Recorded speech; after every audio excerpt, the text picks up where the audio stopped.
You were in a meeting. You had a position, a clear one. You believed it. Then someone pushed back, not with better logic, not with new information, not with an argument that actually changed anything, just with resistance, just with disagreement, just with the subtle social pressure of a room that wasn't nodding. And you changed your position, not because you were wrong, because the room made you feel wrong.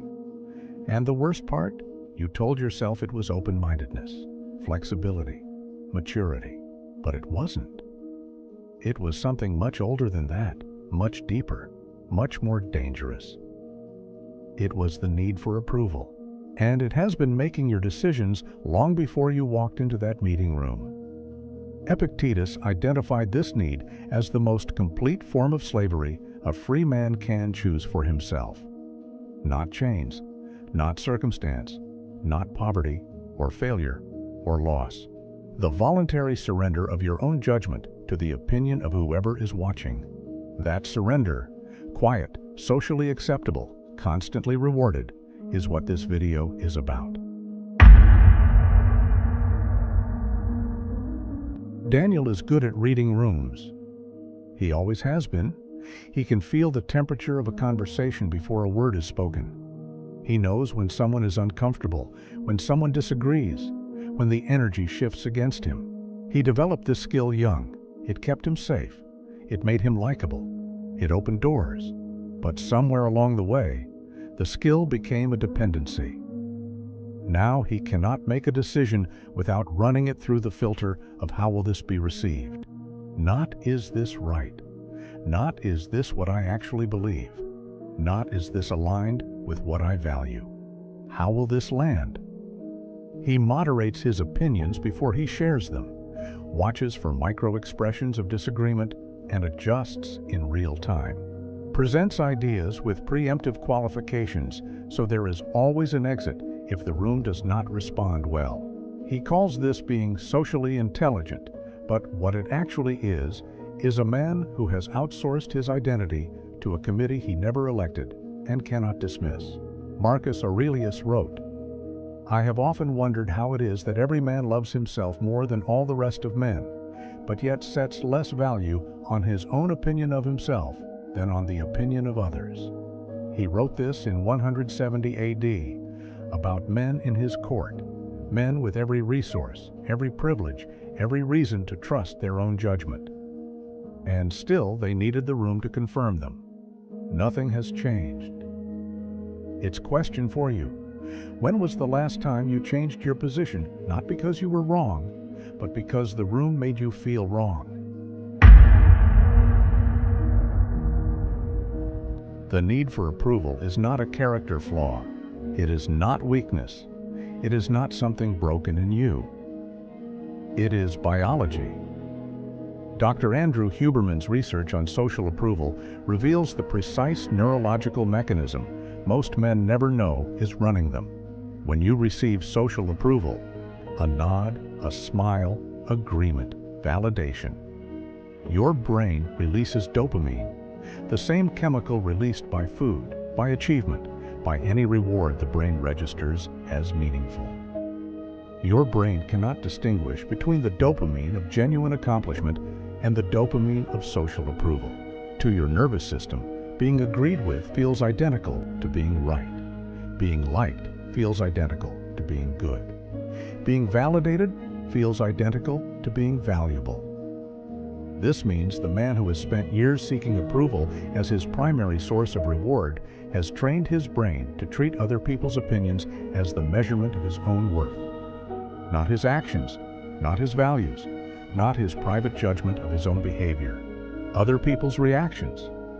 Epictetus called this living according to externals, and he considered it the complete inversion of what a free man's life should look like.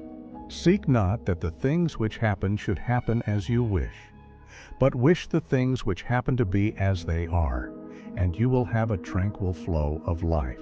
The man who needs approval cannot have a tranquil flow of anything, because the external world is in constant motion, agreeing and disagreeing, approving and withdrawing approval, never stable enough to build an identity on. And the man who builds his identity on it is rebuilt and demolished every single day. Epictetus did not theorize about approval seeking. He lived inside the most approval-dependent institution in the ancient world, the Roman imperial court. A place where approval from the right person could make a man's life, and disapproval from the same person could end it. Every man in that environment had every rational reason to become an expert approval seeker, and most of them did. Epictetus watched them, watched how they moved, how they spoke, how they calibrated every word to the temperature of the room. And he recognized something that most of them never did. The man who has made approval his strategy has also made disapproval his prison, because you cannot seek one without being controlled by the other. The moment approval becomes what you need, disapproval becomes what you fear. And fear, not ambition, not values, not judgment, begins running your decisions. He wrote, "If you want to improve, be content to appear clueless or stupid in extraneous matters." This is the most radical instruction in all of Stoic philosophy. Be willing to appear wrong.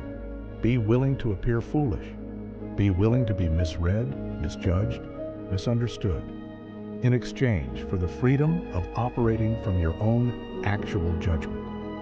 Not because your judgment is always right, but because a judgment made from internal standard can be examined, corrected, and improved. A judgment made to satisfy the room cannot be examined at all, because it was never really yours. Most men confuse two things that have almost nothing in common: being liked and being secure. The approval-dependent man pursues being liked because he believes it is the path to security. If enough people approve of me, I will feel stable. I will feel certain. I will feel like the person I am trying to be is actually real. But it never works. Because approval is not a storage system. You cannot fill it up and draw from it later. Every approval expires. The moment the context changes, the moment the room shifts, the moment the person who validated you encounters a version of you they did not expect, the approval withdraws. And the man who built his security on it is back to zero. Marcus Aurelius understood the only real security available. You have power over your mind, not outside events.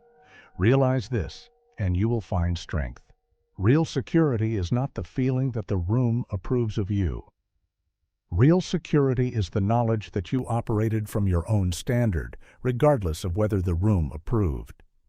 It is the ability to leave a conversation where nobody agreed with you and still know exactly who you are.